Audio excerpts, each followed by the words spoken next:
Hello there, it's Pete here, and we're talking again about rotating stencils. Now, if you've seen the overview, you know all about them, you know how they work. Well, we're getting really festive this time because we're going to look at retro vibe and we're going to look at how to make some really cool projects using this stencil. So this is it, this is retro vibe. Remember, you've seen 4 layers here, but it's just a single stencil. And let me show you what we're talking about. This is it. This is retro vibe. Now, it's a rotating stencil, so you ink color 1, color 2, color 3, color 4, and it creates a pattern like this. Now, retro vibe is quite different to some of the others. This is flower power, so that's the same shape being repeated. That's geo blocks, same shape, repeated. And that one, well, that one is Candy Catch. Looks very simple, but the finished effect is quite stunning. But we're concerning ourselves here today with retro vibe. And as I said, it gives me real Christmas vibes, this one. So that's what we're going to do. Because I think for most of us, Christmas is a time where we really ramp up our making. So let's pop that there. I'm going to get a piece of card and pop that in place. So I'm using my stencil and stamp tool as well. I should mention that if you've not seen this tool before or not used it, it is so cool. Not only as a stamp platform, so this is your stamp plate, but as a stencil tool. And all of the Sizzix stencils have these registration points which allow you to hold the stencil in place with no tape. There's nothing else, just the sticky grid sheet underneath holding your project in place. So that's it. So if I take that away, that is not going to move. That is an adhesive sheet underneath. So there's no magnets to impede your progress. It's all about that sheet. And this is our stencil adapter. So you can move this around, up and down. You can take it away to check on your artwork. There, it's good to go. Now, I'm using today, these to me, this says festive to me. There are so many different color palettes which can say Christmas. But this is one I particularly, I love getting the pink in as well. So we've got Twisted Citron, Kitsch Flamingo, Crackling Campfire, and Lumberjack Plaid. Now, the Twisted Citron, this lovely, fresh, vibrant green. It's just one of the greens. You know, you could go with a really deep blue green, which is almost like a holly kind of vibe. So there's no one single Christmas green. In fact, it's usually a combination of several, I should say, not central. Now, I'm going to do this, and when we get to the last one, we're going to speed things up a little bit. So if you want to see me doing this technique using these stencils all the way through, then head back to the overview. But right now, I'm going to clean this off. And all I'm going to do is take paper towel, spritz with a little bit of water. And I'm just going to wipe away any residual ink so it's ready to go for the next color. Spin it round and cue the music.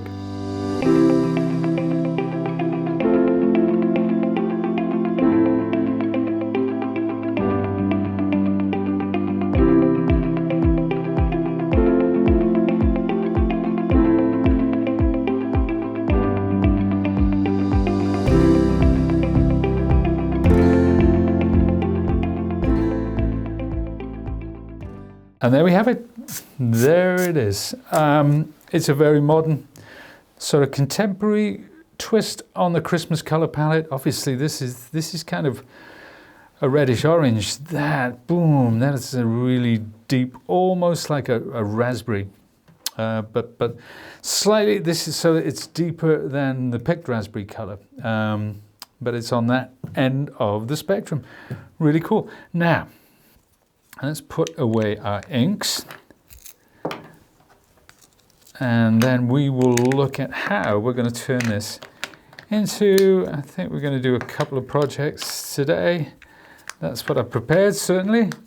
So let's bring in my cutting mat. So we just, again, with this, all it needs, spritz, some blue paper or kitchen paper, whatever it is, and you can clean that up. This is Distress Inks, obviously. It's water-based, comes up really, really easily. Alternatively, you can run that under a tap, boom, good as new. So let's take my project away, thus, pop that back, and I'll bring in my cutting mat. Because I could cut the whole square if I wanted to,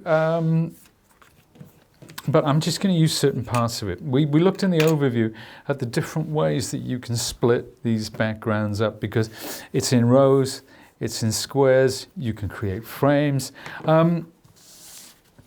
Let's look at another couple of, now we said Christmas. This one, you can see that what I've done here is done the orange, turned it, then the pink, turned it, then the orange, then the pink. So that means they end up in a diamond pattern opposite each other. So that's another way of doing it. So you can do it as two color. Okay. This one, I just wanted to show a contrast. It's a very, very different. So that doesn't necessarily, that says kind of, I don't know, 70s, 60s vibes, you know, going on. But that's what you get when you use a different color palette. So it switches it up. Now, what I'm going to do is here, let's think of how I'm going to do this. Right. First of all, see, sometimes I have to think. It's quite dangerous. But if I don't think, I'm going to make a mistake, and that's even more dangerous. All right, so we'll make a couple of cuts again. Make the first cut quite shallow as a guide cut, and then go a bit deeper. You don't want to be pressing too heavily with the craft knife because they're very sharp, and usually accidents happen because people are trying too hard. So make two soft cuts like so.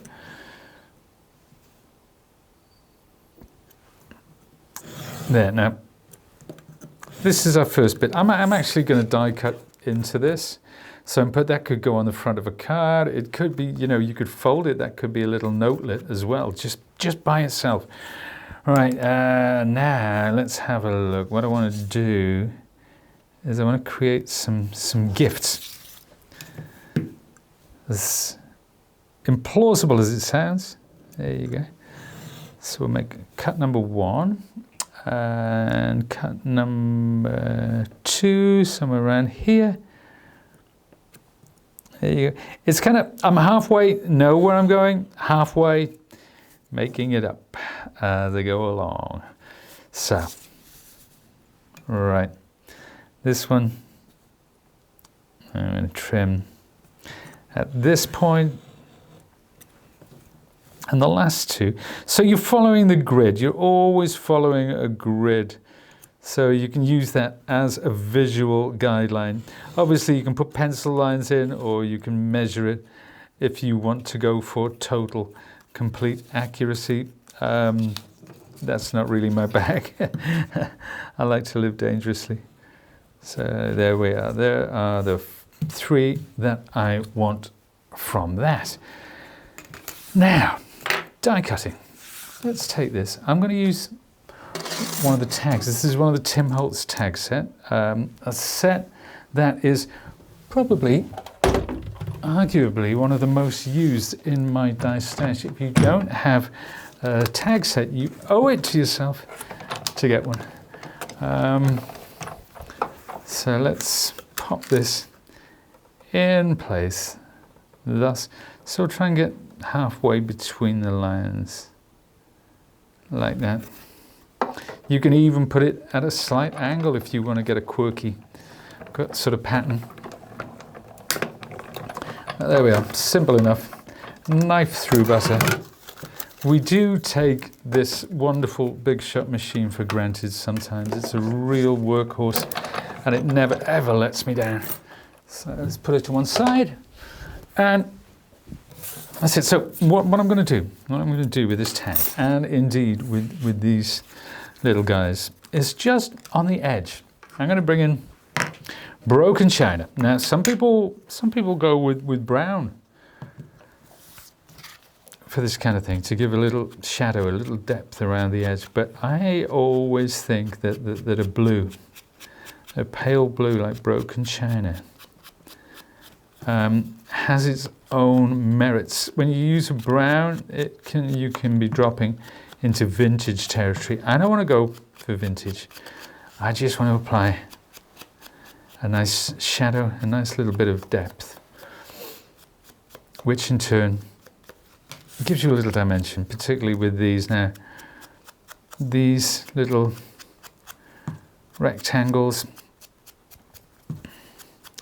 they're going to go on a project in a second, and this edge that I'm giving them now is really going to pay dividends when we layer them against white card.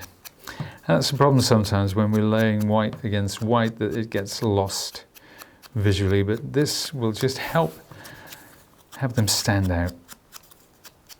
And there we are, just very gently applying around the outside. You don't want too much, and you don't want to go with a darker color really. You don't want a noticeable sort of edge on these. It needs to be quite subtle. Now, okay, let's look at my tag. Now, here's a tag. Here's a tag that I cut earlier, this one. All right, and I've also cut the strengthening ring. And what I'm going to do with this is I'm going to tear, because I've stamped onto this tag, so I just cut it from white card. I've stamped using, this is one of Catherine Pooler's wonderful stamps from last year, and I'm going to take some 3D adhesive foam, and I'm going to place this. This is good stuff, this foam. It doesn't want to give up its secrets. I'm desperately trying to pull that backing away. There you go. So this now, you can put that towards the bottom, towards the top, or as I'm going to, in this case, in the middle. And look at how that plays there, that little bit of dimension. My little strengthening ring,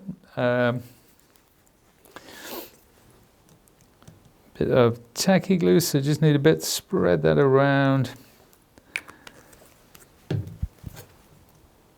Okay, and that is going to go there. So that, imagine that on all your Christmas gifts, personalize those. Wow, you can't buy those in the shops, boys and girls. No, you cannot. There you go.